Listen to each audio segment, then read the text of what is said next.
Link, complete works. / link, VOD widgets pane, widgets, web content region, widgets, scan off.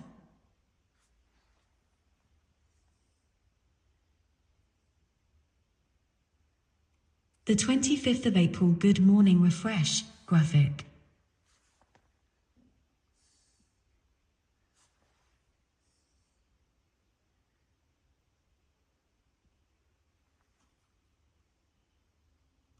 Refresh, graphic. Expand to full view, group. Expand to full view, button. Expand to full view, graphic. Feedback, group. Feedback, button. Feedback, graphic. Settings, group. Settings, button. My master Google Chrome Swami, Mothers, Pain, Home / complete works / volume 4 / lectures and discourses / my master. 2 lectures delivered in New York and England in 1896 were combined subsequently under the present heading. Whenever virtue subsides and vice prevails, I come down to help mankind, declares Krishna, in the Bhagavad Gita. Whenever this world of ours, on account of growth, on account of added circumstances, requires a new adjustment, a wave of power comes, and as a man is acting on 2 planes, the spiritual and the material, waves of adjustment come on both planes. On the one side of the adjustment on the material plane, Europe has mainly been the basis during modern times, and of the adjustment on the other, the spiritual plane, Asia has been the basis throughout the history of the world. Today, man requires one more adjustment on the spiritual plane. Today, when material ideas are at the height of their glory and power, today when man is likely to forget his divine nature, through his growing dependence. Scan.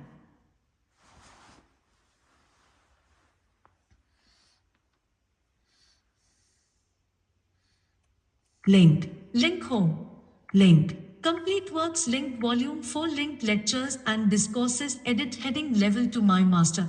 2 lectures delivered in New York and England in 1896 were combined subsequently under the present heading. Whenever virtue subsides and vice prevails, I come down to help mankind, declares Krishna in the Bhagavad Gita.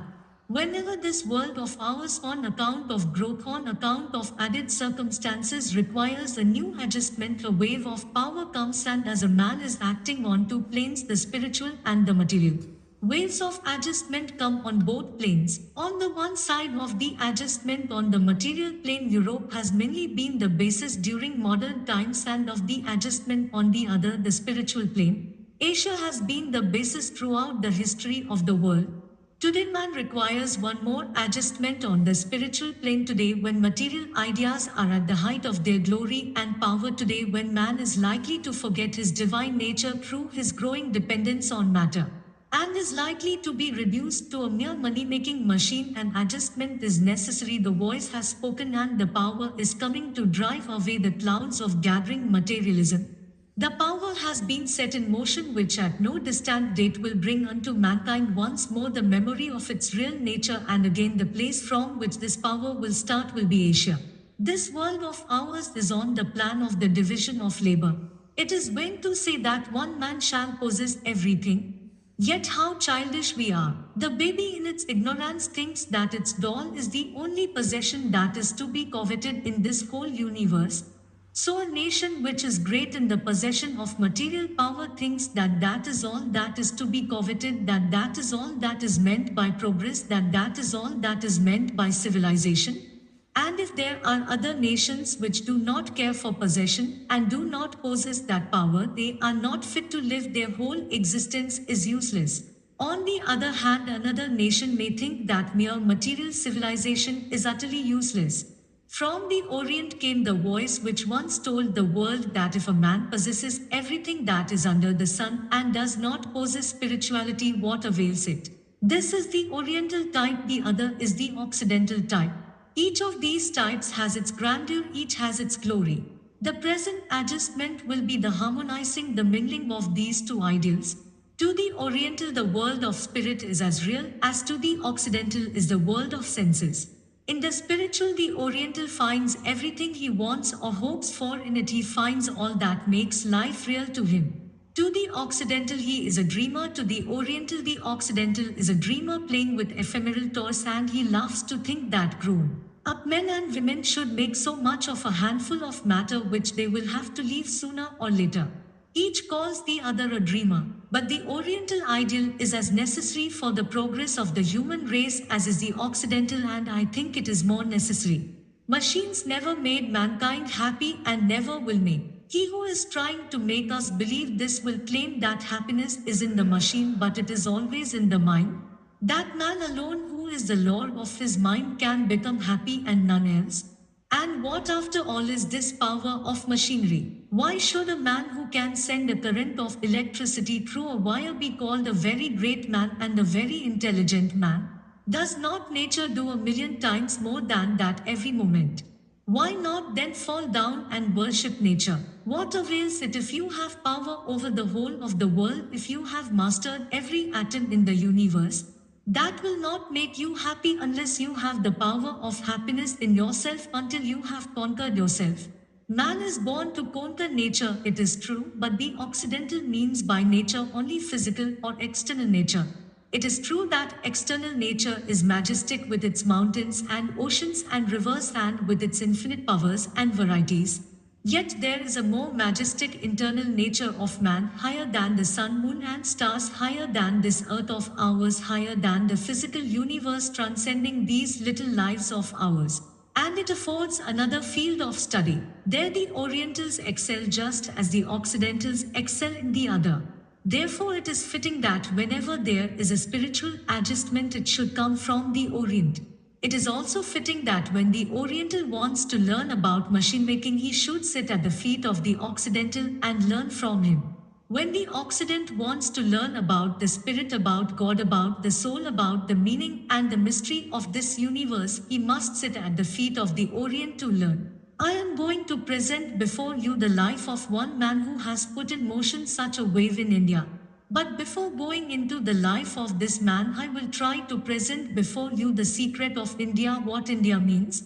If those whose eyes have been blinded by the glamour of material things, whose whole dedication of life is to eating and drinking and enjoying, whose ideal of possession is lands and gold, whose ideal of pleasure is that of the senses, whose God is money and whose goal is a life of ease and comfort in this world and death after that, whose minds never look forward and who rarely think of anything higher than the sense objects in the midst of which they live, if such as these go to India, what do they see? Poverty, squalor, superstition, darkness, hideousness everywhere. Why? Because in their minds enlightenment means dress, education, social politeness.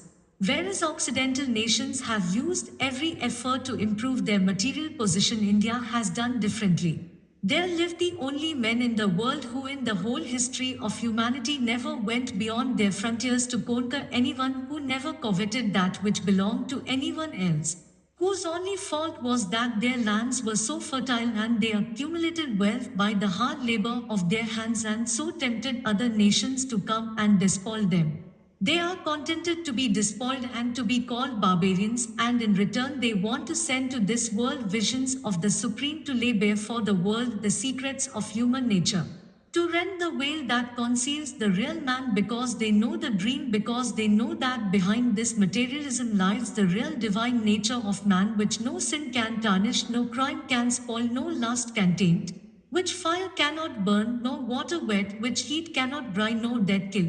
And to them this true nature of man is as real as is any material object to the senses of an Occidental.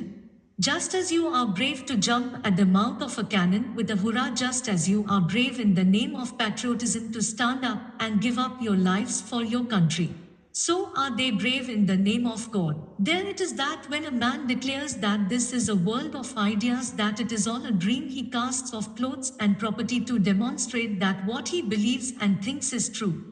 Then it is that a man sits on the bank of a river when he has known that life is eternal and wants to give up his body just as nothing, just as you can give up a bit of straw.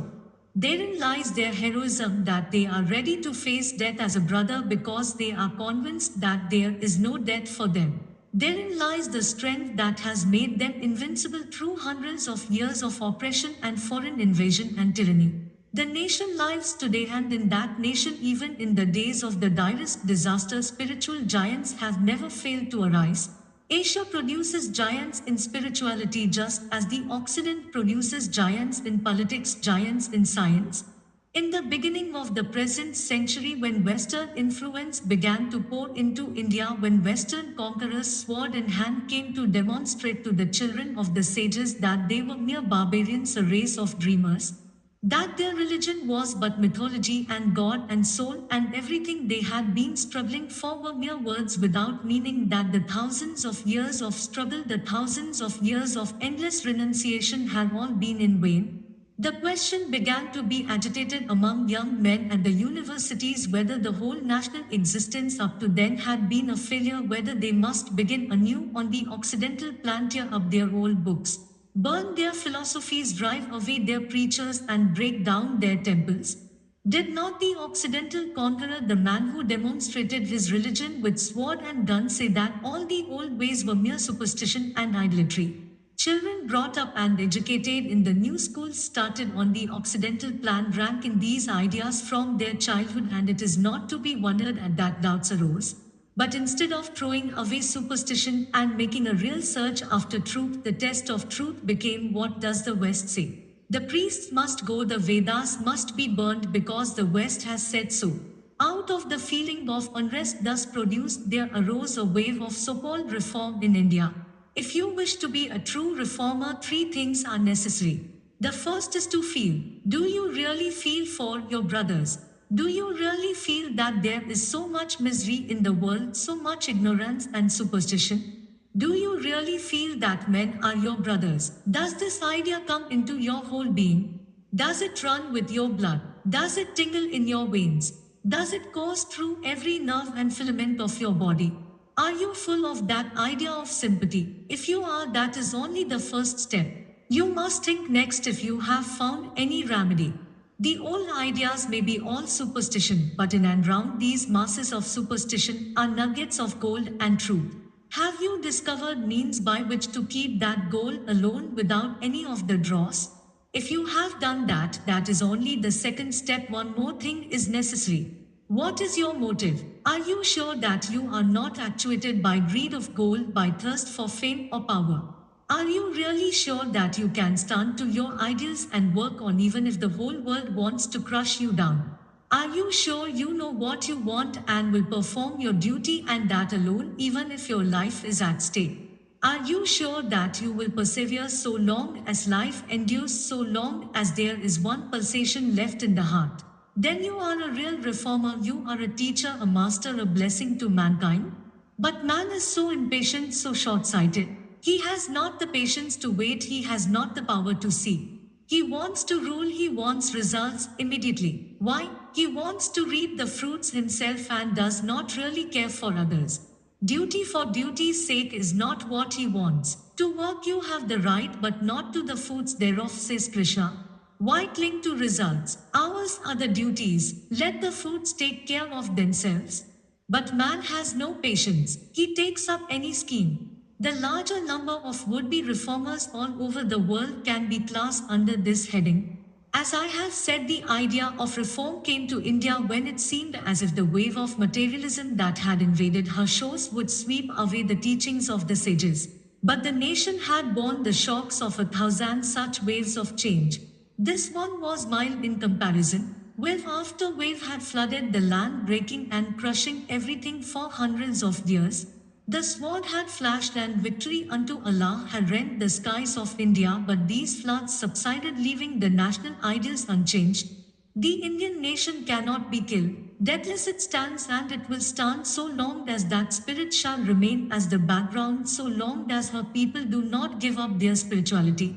Beggars they may remain poor, and poverty-stricken dirt and squalor may surround them perhaps throughout all time, but let them not give up their God, let them not forget that they are the children of the sages. Just as in the West even the man in the street wants to trace his descent from some robber baron of the Middle Ages, so in India, even an emperor on the throne wants to trace his descent from some beggar sage in the forest, from a man who wore the bark of a tree, lived upon the fruits of the forest, and communed with God. That is the type of descent we want, and so long as holiness is thus supremely venerated, India cannot die. Many of you perhaps have read the article by Professor Max Mueller in a recent issue of the 19th century headed A Real Mahatma. The life of Sri Ramakrishna is interesting as it was a living illustration of the ideas that he preached. Perhaps it will be a little romantic for you who live in the West in an atmosphere entirely different from that of India. For the methods and manners in the busy rush of life in the West vary entirely from those of India. Yet perhaps it will be of all the more interest for that because it will bring into a newer light things about which many have already heard. It was while reforms of various kinds were being inaugurated in India that a child was born of poor Brahmin parents on the 18th of February 1836 in one of the remote villages of Bengal. The father and mother were very orthodox people. The life of a really orthodox Brahmin is one of continuous renunciation. Very few things can he do, and over and beyond them the orthodox Brahmin must not occupy himself with any secular business. At the same time, he must not receive gifts from everybody. You may imagine how rigorous that life becomes. You have heard of the Brahmins and their priestcraft many times, but very few of you have ever stopped to ask what makes this wonderful band of men the rulers of their fellows. They are the poorest of all the classes in the country, and the secret of their power lies in their renunciation. They never covet wealth. Theirs is the poorest priesthood in the world and therefore the most powerful. Even in this poverty, a Brahman's wife will never allow a poor man to pass through the village without giving him something to eat. That is considered the highest duty of the mother in India, and because she is a mother, it is her duty to be served last. She must see that everyone is served before her turn comes. That is why the mother is regarded as God in India. This particular woman, the mother of our subject, was the very type of a Hindu mother. The higher the caste, the greater the restrictions. The lowest caste people can eat and drink anything they like. But as men rise in the social scale, more and more restrictions come, and when they reach the highest caste, the Brahman, the hereditary priesthood of India, their lives, as I have said, are very much circumscribed. Compared to Western manners, their lives are of continuous asceticism. The Hindus are perhaps the most exclusive nation in the world. They have the same great steadiness as the English, but much more amplified. When they get hold of an idea, they carry it out to its very conclusion, and they keep hold of it generation after generation until they make something out of it. Once give them an idea and it is not easy to take it back, but it is hard to make them grasp a new idea. The Orthodox Hindus therefore are very exclusive, living entirely within their own horizon of thought and feeling. Their lives are laid down in our old books in every little detail, and the least detail is grasped with almost adamantine firmness by them. They would starve rather than eat a meal cooked by the hands of a man not belonging to their own small section of caste. But withal they have intensity and tremendous earnestness. That force of intense faith and religious life occurs often among the Orthodox Hindus because their very orthodoxy comes from a tremendous conviction that it is right. We may not all think that what they hold onto with such perseverance is right, but to them it is. Now it is written in our books that a man should always be charitable, even to the extreme. If a man starves himself to death to help another man to save that man's life, it is all right. It is even held that a man ought to do that. And it is expected of a Brahmin to carry this idea out to the very extreme. Those who are acquainted with the literature of India will remember a beautiful old story about this extreme charity, how a whole family, as related in the Mahabharata, starved themselves to death and gave their last meal to a beggar. This is not an exaggeration, for such things still happen. The character of the father and the mother of my master was very much like that. Very poor they were, and yet many a time the mother would starve herself a whole day to help a poor man. Of them this child was born, and he was a peculiar child from very boyhood. He remembered his past from his birth and was conscious for what purpose he came into the world, and every power was devoted to the fulfillment of that purpose. While he was quite young, his father died and the boy was sent to school. A Brahman's boy must go to school. The caste restricts him to a learned profession only. The old system of education in India, still prevalent in many parts of the country, especially in connection with senescence, is very different from the modern system. The students had not to pay. It was thought that knowledge is so sacred that no man ought to sell it. Knowledge must be given freely and without any price. The teachers used to take students without charge, and not only so, most of them gave their students food and clothes.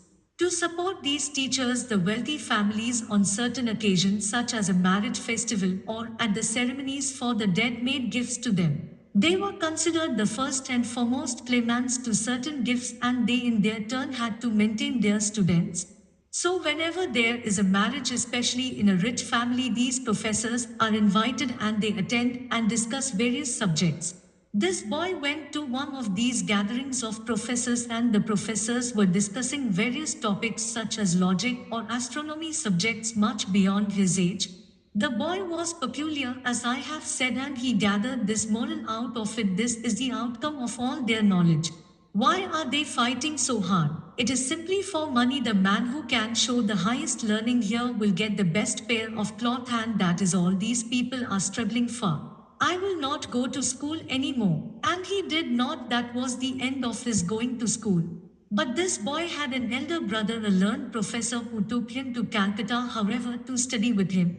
After a short time, the boy became fully convinced that the aim of all secular learning was mere material advancement and nothing more, and he resolved to give up study and devote himself solely to the pursuit of spiritual knowledge.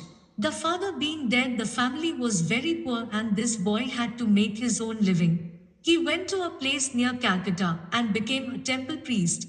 To become a temple priest is thought very degrading to a Brahman. Our temples are not churches in your sense of the word. They are not places for public worship, for properly speaking, there is no such thing as public worship in India. Temples are erected mostly by rich persons as a meritorious religious act. If a man has much property, he wants to build a temple. In that he puts a symbol or an image of an incarnation of God and dedicates it to worship in the name of God. The worship is akin to that which is conducted in Roman Catholic churches, very much like the Mass, reading certain sentences from the sacred books, waving the light before the image, and treating the image in every respect as we treat a great man. This is all that is done in the temple.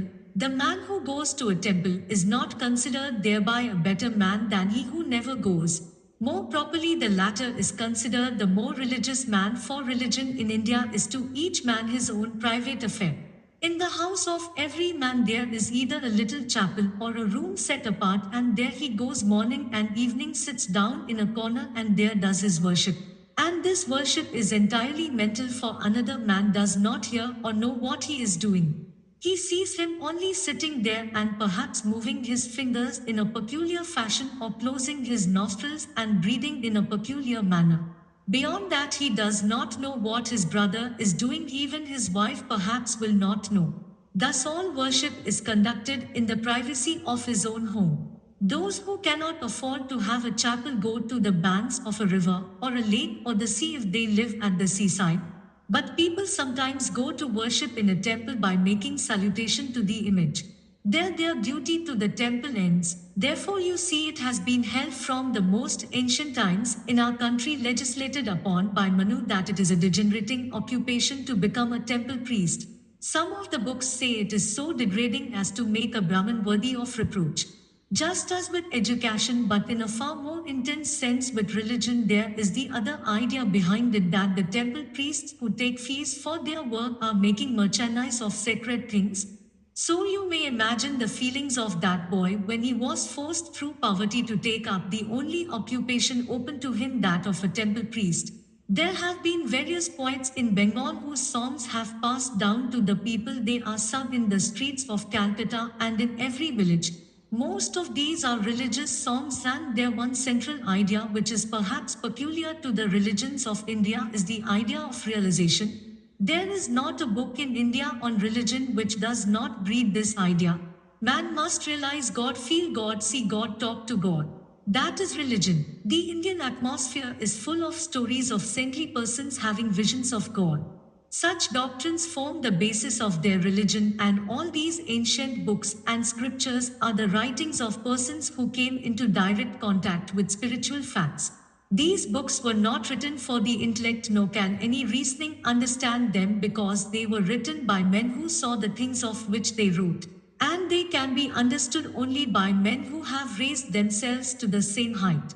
They say there is such a thing as realization even in this life, and it is open to everyone, and religion begins with the opening of this faculty, if I may call it so.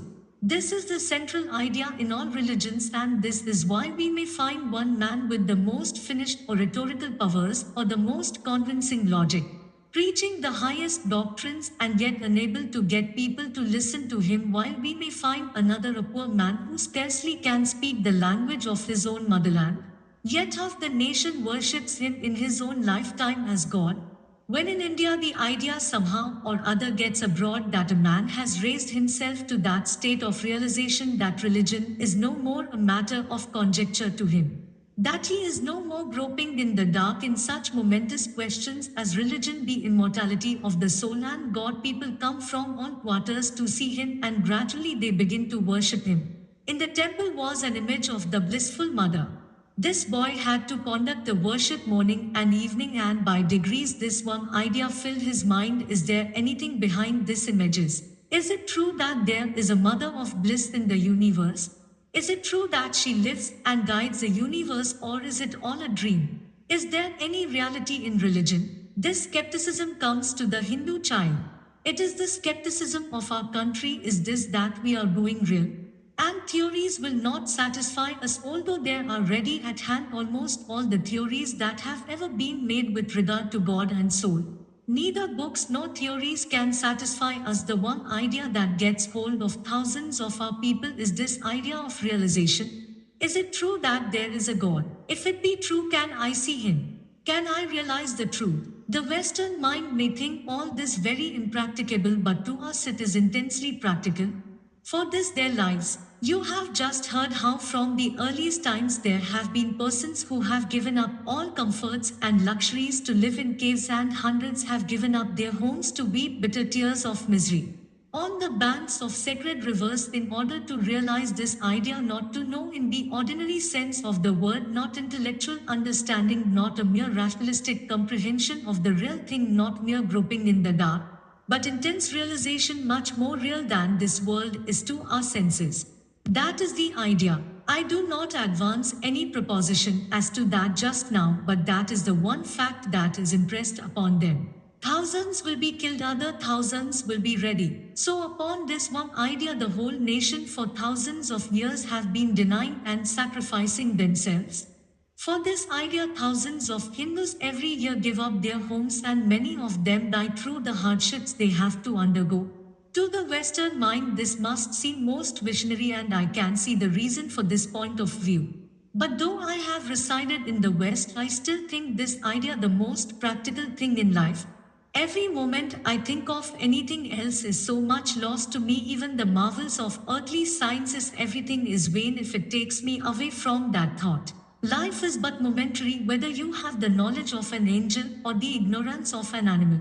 Life is but momentary, whether you have the poverty of the poorest man in rags or the wealth of the richest living person. Life is but momentary, whether you are a downtrodden man living in one of the big streets of the big cities of the West or a crowned emperor ruling over millions. Life is but momentary, whether you have the best of health or the worst. Life is but momentary, whether you have the most poetical temperament or the most cruel. There is but one solution of life, says the Hindu, and that solution is what they call God and religion. If these be true, life becomes explained, life becomes bearable, becomes enjoyable. Otherwise, life is but a useless burden. That is our idea, but no amount of reasoning can demonstrate it. It can only make it probable, and there it rests. The highest demonstration of reasoning that we have in any branch of knowledge can only make a fact probable and nothing further.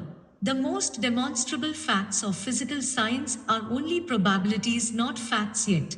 Facts are only in the senses. Facts have to be perceived, and we have to perceive religion to demonstrate it to ourselves. We have to sense God to be convinced that there is a God. We must sense the facts of religion to know that they are facts. Nothing else and no amount of reasoning but our own perception can make these things real to us, can make my belief firm as a rock. That is my idea and that is the Indian idea. This idea took possession of the boy and his whole life became concentrated upon that. Day after day he would weep and say, Mother, is it true that thou existest or is it all poetry? Is the blissful mother an imagination of poets and misguided people or is there such a reality? We have seen that of books of education in our sense of the word he had none, and so much the more natural, so much the more healthy was his mind, so much the purer his thoughts, undiluted by drinking in the thoughts of others. Because he did not go to the university, therefore he caught for himself. Because we have spent half our lives in the university, we are filled with a collection of other people's thoughts. Well, as Professor Max Mueller said in the article I have just referred to, that this was a clean original man, and the secret of that originality was that he was not brought up within the precincts of a university. However, this thought whether God can be seen, which was uppermost in his mind, gained in strength every day until he could think of nothing else. He could no more conduct the worship properly, could no more attend to the various details in all their minuteness.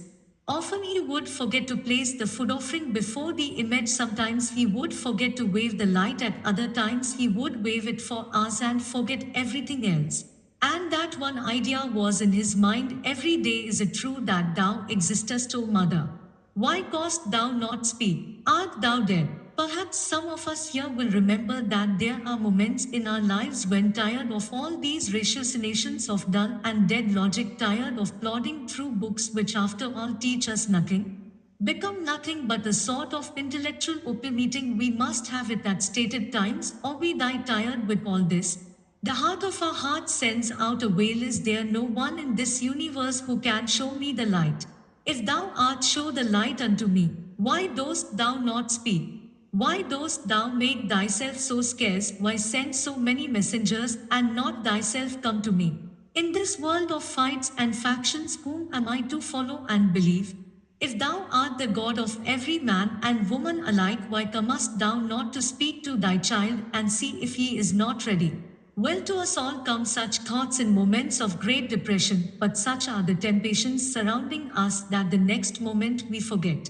For the moment it seemed that the doors of the heavens were going to be opened, for the moment it seemed as if we were going to plunge into the light effulgent. But the animal man again shakes off all these angelic visions. Down we go, animal man once more, eating and drinking and dying and drinking and eating again and again. But there are exceptional minds which are not turned away so easily, which once attracted can never be turned back, whatever may be the temptation in the way, which want to see the truth, knowing that life must go. They say, let it go in a noble conquest, and what conquest is nobler than the conquest of the lower man, than this solution of the problem of life and death, of good and evil? At last it became impossible for him to serve in the temple. He left it and entered into a little wood that was near and lived there. About this part of his life he told me many times that he could not tell when the sun rose or set or how he lived. He lost all thought of himself and forgot to eat. During this period he was lovingly watched over by a relative who put into his mouth food which he mechanically swallowed. Days and nights thus passed with the boy. When a whole day would pass, towards the evening, when the peal of bells in the temples and the voices singing would reach the wood, it would make the boy very sad. And he would cry, another day is gone in vain, mother, and thou hast not come. Another day of this short life has gone, and I have not known the truth. In the agony of his soul, sometimes he would rub his face against the ground and weep, and this one prayer burst forth, do thou manifest thyself in me, thou mother of the universe. See that I need thee and nothing else. Verily he wanted to be true to his own ideal. He had heard that the mother never came until everything had been given up for her. He had heard that the mother wanted to come to everyone, but they would not have her, that people wanted all sorts of foolish little idols to pray to, that they wanted their own enjoyments and not the mother, and that the moment they really wanted her with their whole soul and nothing else, that moment she would come. So he began to break himself into that idea. He wanted to be exact even on the plane of matter. He threw away all the little property he had and took a vow that he would never touch money, and this one idea, I will not touch money, became a part of him. It may appear to be something occult, but even in afterlife, when he was sleeping, if I touched him with a piece of money, his hand would become bent and his whole body would become as it were paralyzed. The other idea that came into his mind was that lust was the other enemy. Man is a soul and soul is sexless, neither man nor woman. The idea of sex and the idea of money were the two things he thought that prevented him from seeing the mother. This whole universe is the manifestation of the mother, and she lives in every woman's body. Every woman represents the mother. How can I think of woman in mere sex relation? That was the idea. Every woman was his mother. He must bring himself to the state when he would see nothing but mother in every woman. And he carried it out in his life. This is the tremendous thirst that seizes the human heart. Later on, this very man said to me, my child, suppose there is a bag of gold in one room and a robber in the next room. Do you think that the robber can sleep? He cannot. His mind will be always thinking how to get into that room and obtain possession of that gold. Do you think then that a man firmly persuaded that there is a reality behind all these appearances, that there is a God, that there is one who never dies, one who is infinite bliss, a bliss compared with which these pleasures of the senses are simply playthings, can rest contented without struggling to attain it? Can he cease his efforts for a moment? No, he will become mad with longing. This divine madness seized the boy. At that time he had no teacher, nobody to tell him anything, and everyone thought that he was out of his mind. This is the ordinary condition of things. If a man throws aside the vanities of the world, we hear him called mad. But such men are the salt of the earth. Out of such madness have come the powers that have moved this world of ours, and out of such madness alone will come the powers of the future that are going to move the world. So days, weeks, months passed in continuous struggle of the soul to arrive at truth. The boy began to see visions, to see wonderful things. The secrets of his nature were beginning to open to him. Well after veil was as it were being taken off, Mother herself became the teacher and initiated the boy into the truths he sought. At this time there came to this place a woman of beautiful appearance, learned beyond compare. Later on, this saint used to say about her that she was not learned but was the embodiment of learning. She was learning itself in human form. There too you find the peculiarity of the Indian nation. In the midst of the ignorance in which the average Hindu woman lives, in the midst of what is called in Western countries her lack of freedom, there could arise a woman of supreme spirituality. She was a sannyasini, for women also give up the world, throw away their property, do not marry, and devote themselves to the worship of the Lord. She came, and when she heard of this boy in the grove, she offered to go and see him, and hers was the first help he received. At once she recognized what his trouble was, and she said to him, my son, blessed is the man upon whom such madness comes. The whole of this universe is mad, some for wealth, some for pleasure, some for fame, some for 100 other things. They are mad for gold, or husbands, or wives, for little trifles, mad to tyrannize over somebody, mad to become rich, mad for every foolish thing except God. And they can understand only their own madness. When another man is mad after gold, they have fellow feeling and sympathy for him, and they say he is the right man, as lunatics think that lunatics alone are sane. But if a man is mad after the beloved, after the Lord, how can they understand? They think he has gone crazy, and they say have nothing to do with him. That is why they call you mad, but yours is the right kind of madness. Blessed is the man who is mad after God. Such men are very few. This woman remained near the boy 4 years, taught him the forms of the religions of India, initiated him into the different practices of yoga, and as it were guided and brought into harmony this tremendous river of spirituality. Later there came to the same grove a sannyasin, one of the begging friars of India, a learned man, a philosopher. He was a peculiar man, he was an idealist. He did not believe that this world existed in reality, and to demonstrate that he would never go under a roof, he would always live out of doors in storm and sunshine alike. This man began to teach the boy the philosophy of the Vedas, and he found very soon to his astonishment that the pupil was in some respects wiser than the master. He spent several months with the boy, after which he initiated him into the order of Sannyasins and took his departure. When, as a temple priest, his extraordinary worship made people think him deranged in his head, his relatives took him home and married him to a little girl, thinking that that would turn his thoughts and restore the balance of his mind. But he came back, and as we have seen, merged deeper in his manners. Sometimes in our country, boys are married as children and have no voice in the matter, their parents marry them. Of course, such a marriage is little more than a betrothal.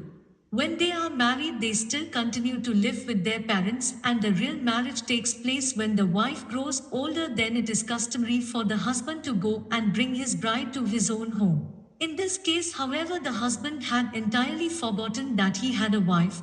In her far off home, the girl had heard that her husband had become a religious enthusiast and that he was even considered insane by many. She resolved to learn the truth for herself, so she set out and walked to the place where her husband was. When at last she stood in her husband's presence, he at once admitted her right to his life. Although in India any person, man or woman, who embraces a religious life is thereby freed from all other obligations. The young man fell at the feet of his wife and said, "As for me, the mother has shown me that she resides in every woman, and so I have learned to look upon every woman as mother. That is the one idea I can have about you, but if you wish to drag me into the world as I have been married to you, I am at your service." The maiden was a pure and noble soul and was able to understand her husband's aspirations and sympathize with them.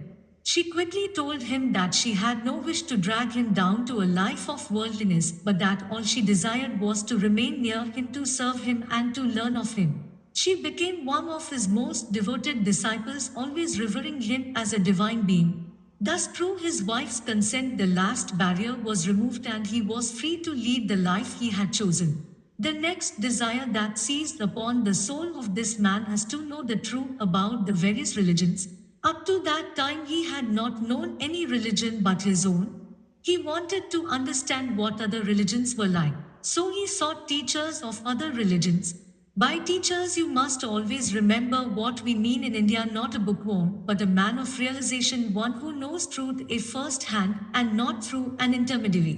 He found a Mohammedan saint and placed himself under him. He underwent the disciplines prescribed by him, and to his astonishment found that when faithfully carried out, these devotional methods led him to the same goal he had already attained.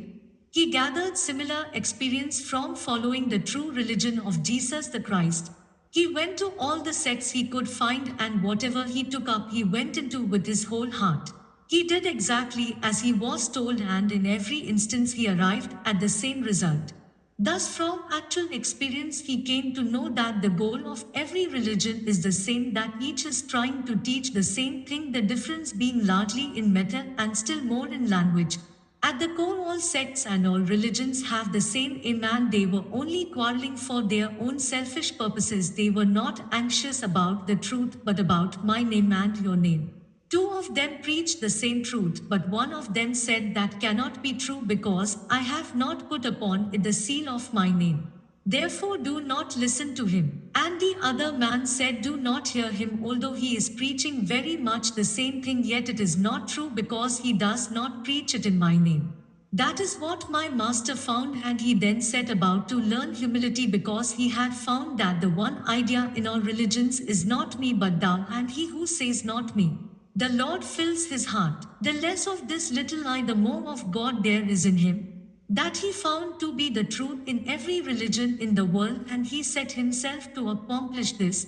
As I have told you, whenever he wanted to do anything, he never confined himself to fine theories, but would enter into the practice immediately.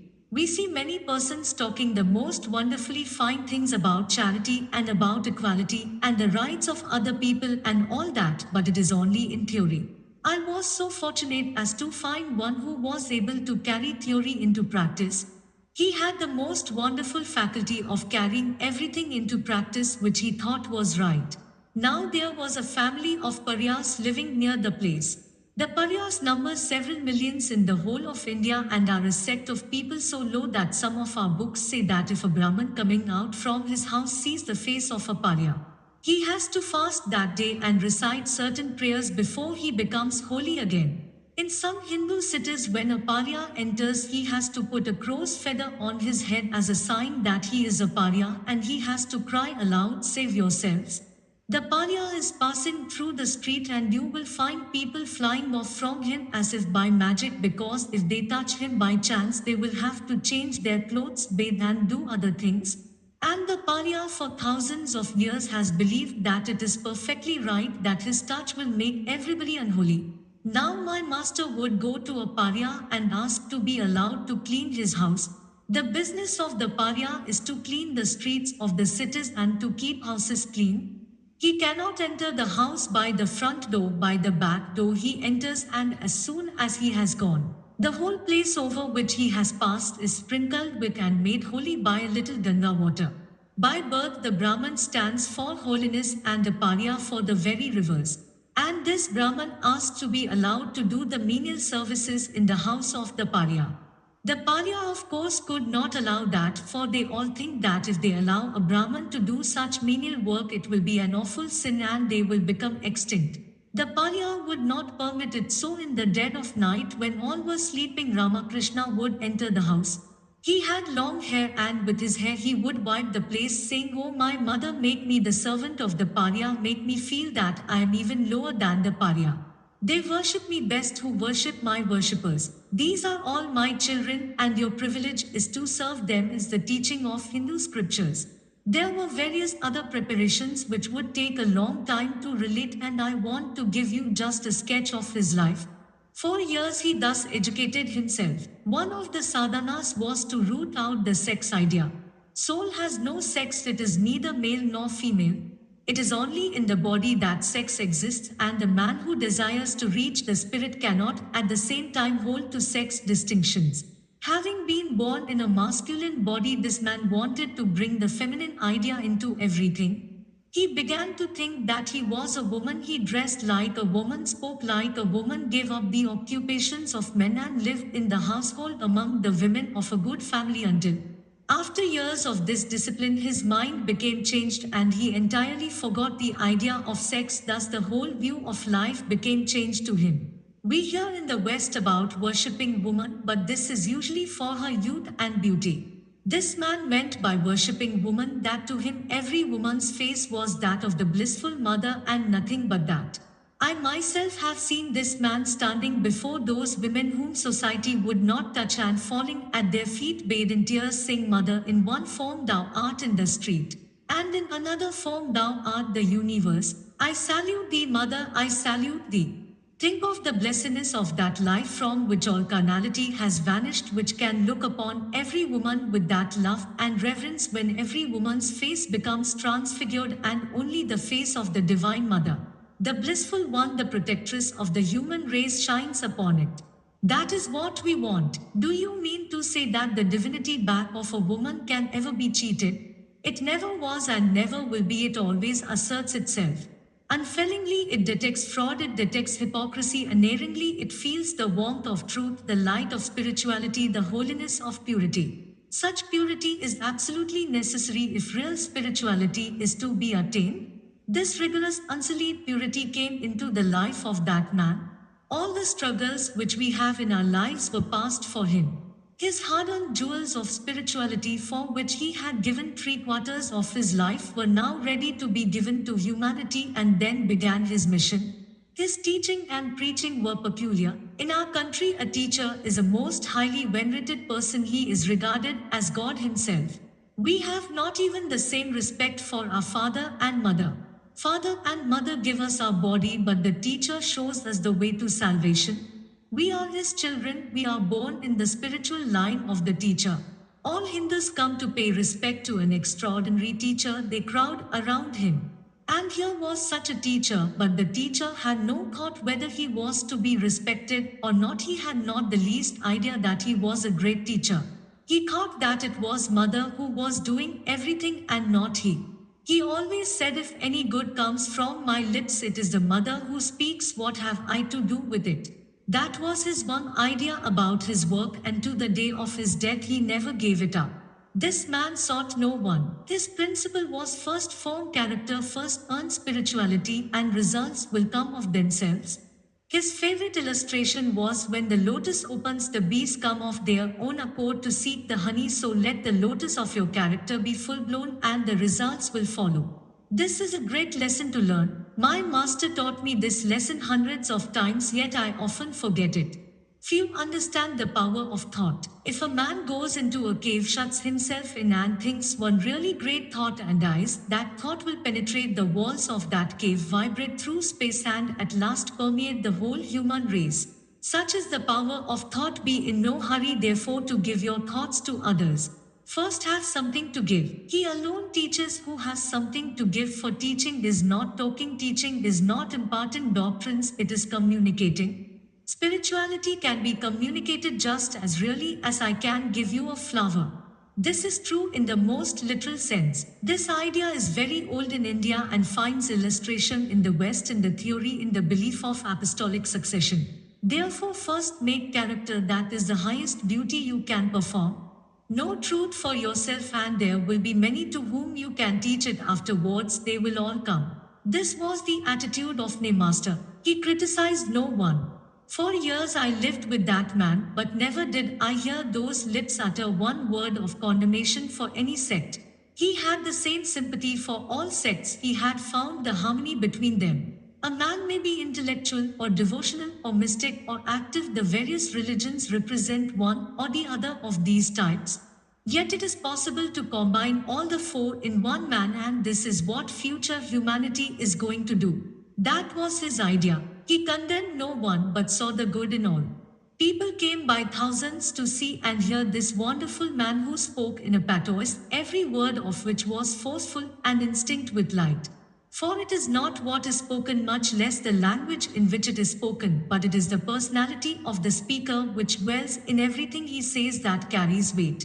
Every one of us feels this at times. We hear most splendid orations, most wonderfully reasoned out discourses, and we go home and forget them all.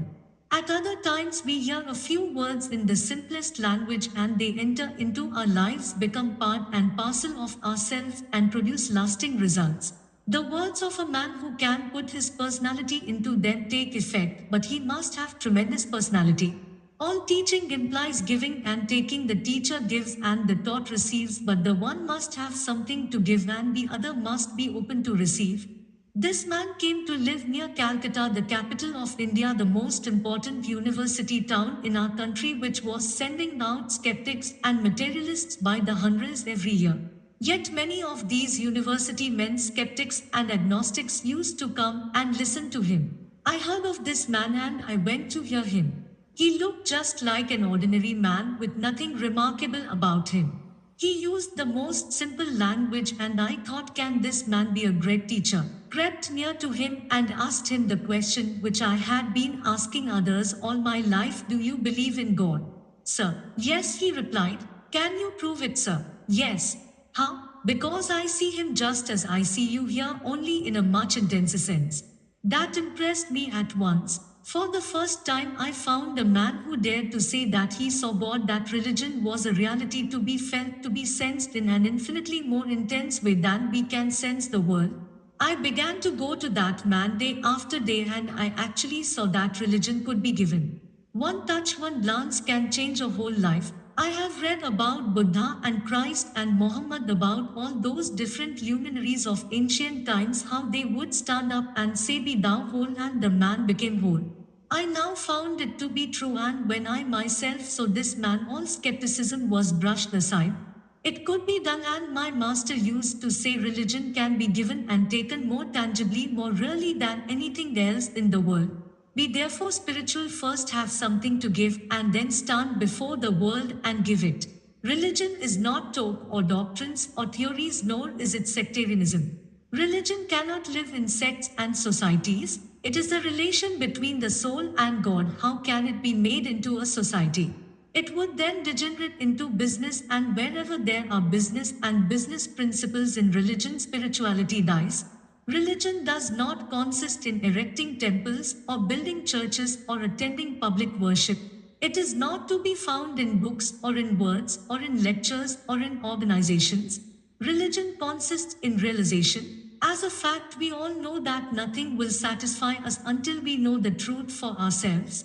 However, we may argue however much we may hear, but one thing will satisfy us, and that is our own realization, and such an experience is possible for every one of us if we will only try. The first ideal of this attempt to realize religion is that of renunciation. As far as we can, we must give up. Darkness and light, enjoyment of the world and enjoyment of God will never go together.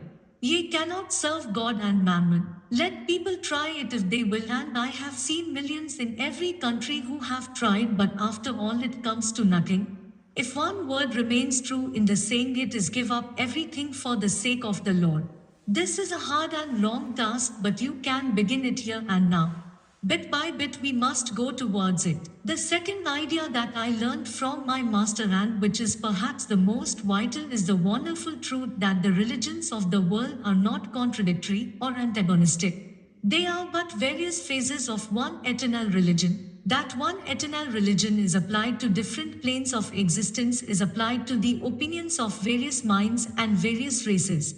There never was my religion or yours my national religion or your national religion. There never existed many religions. There is only the one. One infinite religion existed all through eternity and will ever exist, and this religion is expressing itself in various countries in various ways. Therefore, we must respect all religions, and we must try to accept them all as far as we can. Religions manifest themselves not only according to race and geographical position but according to individual powers. In one man, religion is manifesting itself as intense activity as work. In another, it is manifesting itself as intense devotion. In yet another, as mysticism. In others, as philosophy, and so forth. It is wrong when we say to others, your methods are not right. Perhaps a man whose nature is that of love thinks that the man who does good to others is not on the right road to religion because it is not his own way and is therefore wrong. If the philosopher thinks, oh, the poor ignorant people, what do they know about a God of love and loving him? They do not know what they mean. He is wrong because they may be right and he also. To learn this central secret, that the truth may be one and yet many at the same time, that we may have different visions of the same truth from different standpoints, is exactly what must be done. Then, instead of antagonism to anyone, we shall have infinite sympathy with all. Knowing that as long as there are different natures born in this world, the same religious truth will require different adaptations, we shall understand that we are bound to have forbearance with each other.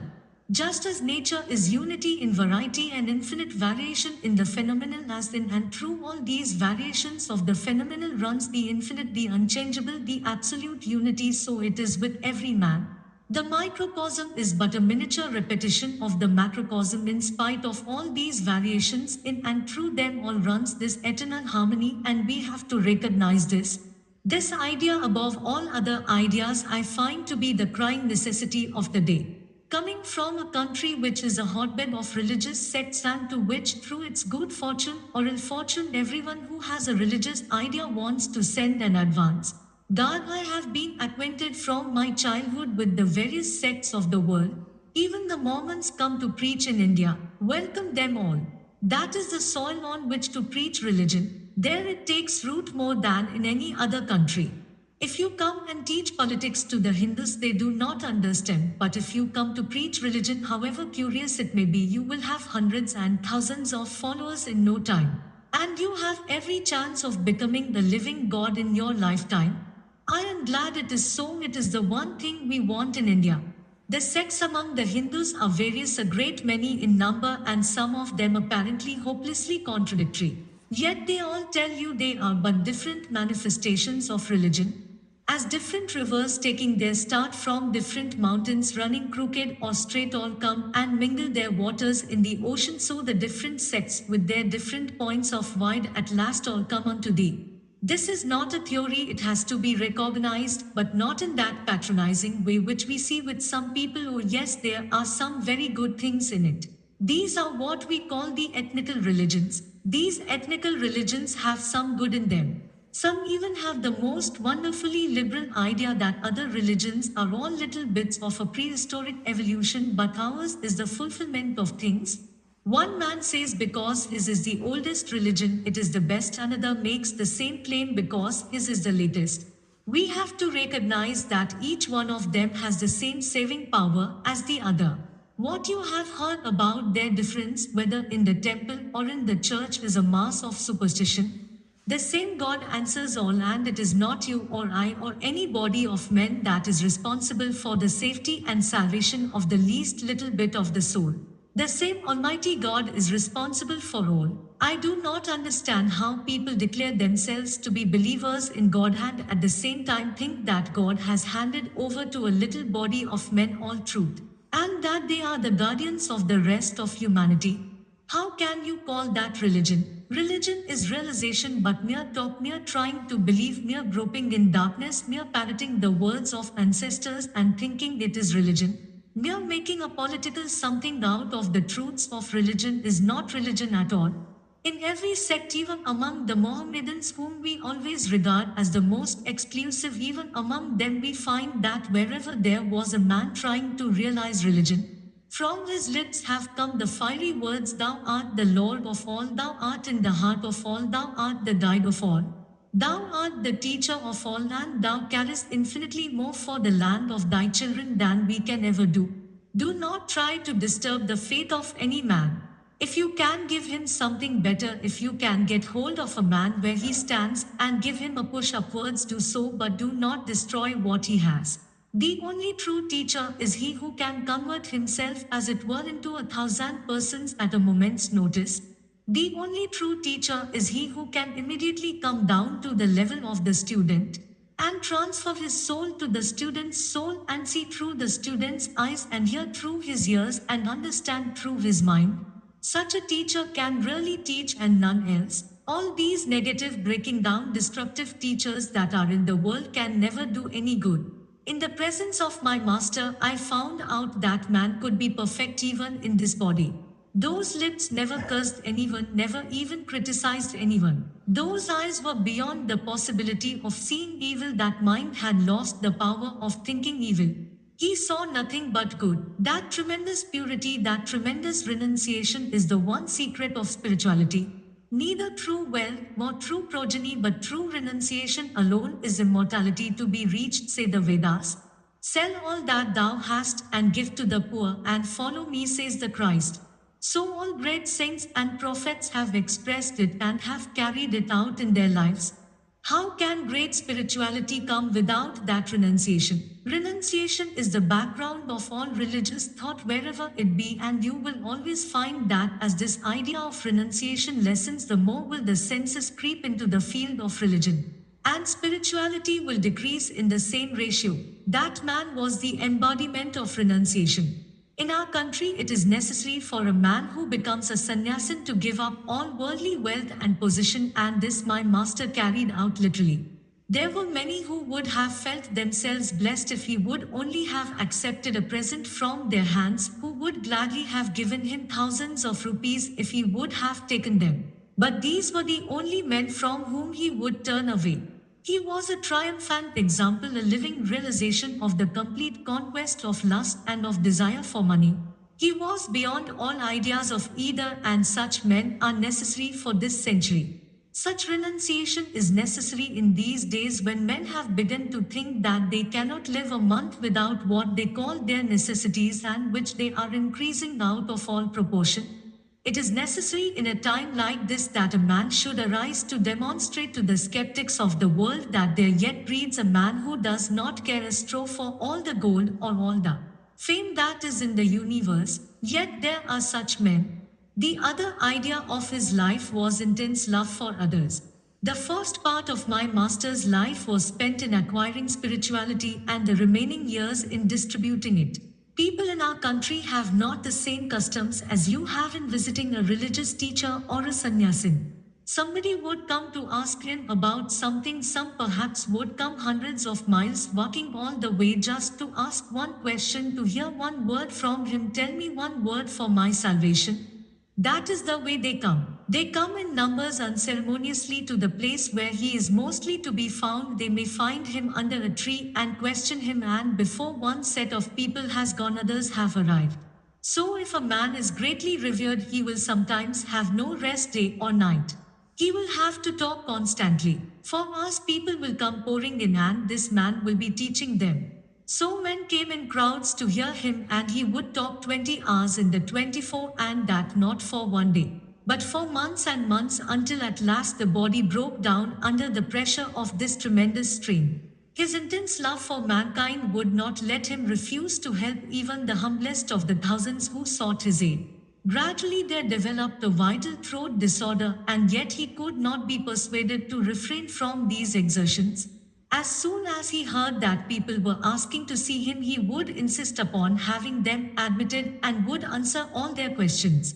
When expostulated with, he replied, I do not care. I will give up 20,000 such bodies to help one man. It is glorious to help even one man. There was no rest for him. Once a man asked him, Sir, you are a great yogi. Why do you not put your mind a little on your body and cure your disease? At first he did not answer, but when the question had been repeated, he gently said, My friend, I thought you were a sage, but you talk like other men of the world. This mind has been given to the Lord. Do you mean to say that I should take it back and put it upon the body, which is but a mere cage of the soul? So he went on preaching to the people, and the news spread that his body was about to pass away, and the people began to flock to him in greater crowds than ever. You cannot imagine the way they come to these great religious teachers in India, how they crowd round them and make gauze of them while they are yet living. Thousands wait simply to touch the hem of their garments. It is through this appreciation of spirituality in others that spirituality is produced. Whatever man wants and appreciates, he will get, and it is the same with nations. If you go to India and deliver a political lecture, however grand it may be, you will scarcely find people to listen to you, but just go and teach religion. Live it, not merely talk it, and hundreds will crowd just to look at you, to touch your feet. When the people heard that this holy man was likely to go from them soon, they began to come round him more than ever, and my master went on teaching them without the least regard for his health. We could not prevent this. Many of the people came from long distances, and he would not rest until he had answered their questions. While I can speak, I must teach them, he would say, and he was as good as his word.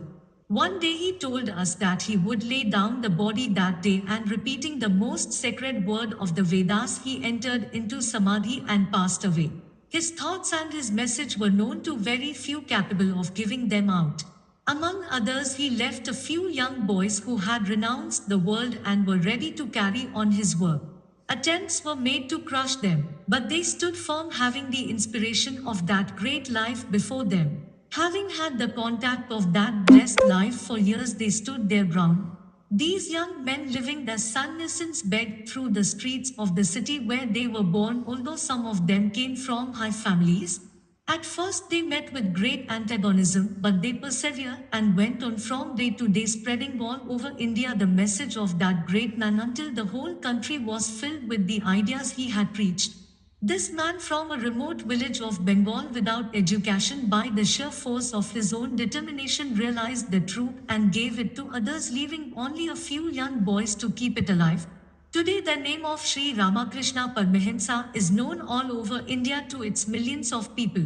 Nay, the power of that man has spread beyond India, and if there has ever been a word of truth, a word of spirituality that I have spoken anywhere in the world, I owe it to my master. Only the mistakes are mine. This is the message of Sri Ramakrishna to the modern world. Do not care for doctrines, do not care for dogmas or sects or churches or temples. They count for little compared with the essence of existence in each man, which is spirituality, and the more this is developed in a man, the more powerful is he for good. Earn that first, acquire that, and criticize no one, for all doctrines and creeds have some good in them. Show by your lives that religion does not mean words or names or sects, but that it means spiritual realization. Only those can understand who have felt. Only those who have attained to spirituality can communicate it to others, can be great teachers of mankind. They alone are the powers of light. The more such men are produced in a country, the more that country will be raised, and that country where such men absolutely do not exist is simply doomed, nothing can save it. Therefore, my master's message to mankind is be spiritual and realize truth for yourself. He would have you give up for the sake of your fellow beings. He would have you cease talking about love for your brother and set to work to prove your words. The time has come for renunciation, for realization, and then you will see the harmony in all the religions of the world. You will know that there is no need of any quarrel, and then only will you be ready to help humanity. To proclaim and make clear the fundamental unity underlying all religions was the mission of my master. Other teachers have taught special religions which bear their names, but this great teacher of the 19th century made no claim for himself. He left every religion undisturbed because he had realized that in reality they are all part and parcel of the one eternal religion. To get missing image descriptions, open the context menu and labeled graphic.